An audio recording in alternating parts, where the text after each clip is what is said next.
Hi friends, ఎలా ఉన్నారు? నేనైతే చాలా బాగున్నా ఫ్రెండ్స్. ఈరోజు పుదీనా కొత్తిమీర చట్నీ అయితే చేస్తున్నా, మీరు కూడా చూసేయండి.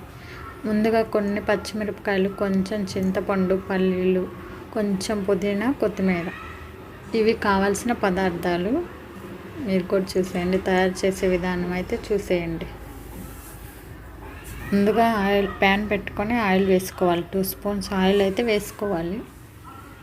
ఆయిల్ హీట్ అయ్యాక పల్లీలు మనం వేయించుకోవాలన్నమాట. కొంచెం వేయించుకుంటే చాలు. మీ చట్నీ క్వాంటిటీని బట్టి తీసుకోండి మీరు కూడా పల్లీలు. నేనైతే కొంచెం తీసుకున్న పల్లీలు.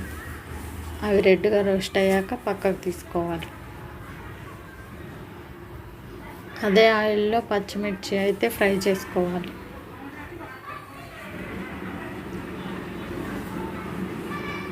చూడండి, పచ్చిమిర్చి కూడా వేగిపోయాయి.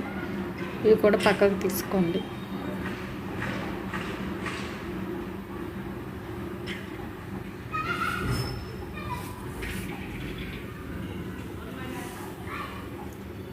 ఇవి కూడా పక్కకు తీసుకున్న తర్వాత అదే ఆయిల్లో కొత్తిమీర, పుదీనా కూడా కొంచెం ఫ్రై చేసుకోండి.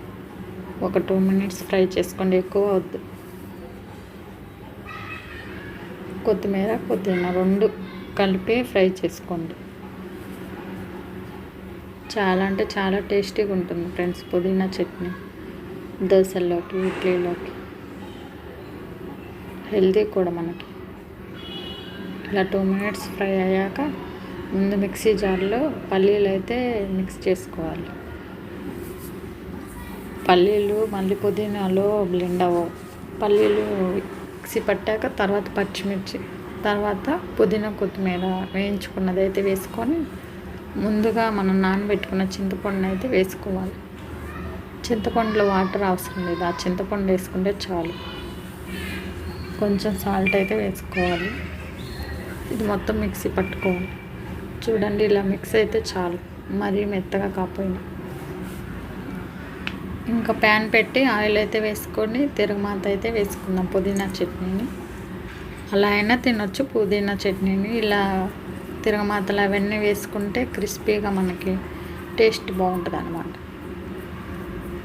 ఇలా జీలకర్ర, ఆవాలు, పచ్చిశనగపప్పు, మినపప్పు, ఎండుమిర్చి, కరివేపాకు అయితే వేసుకొని తిరగమాత వేసుకుందాం.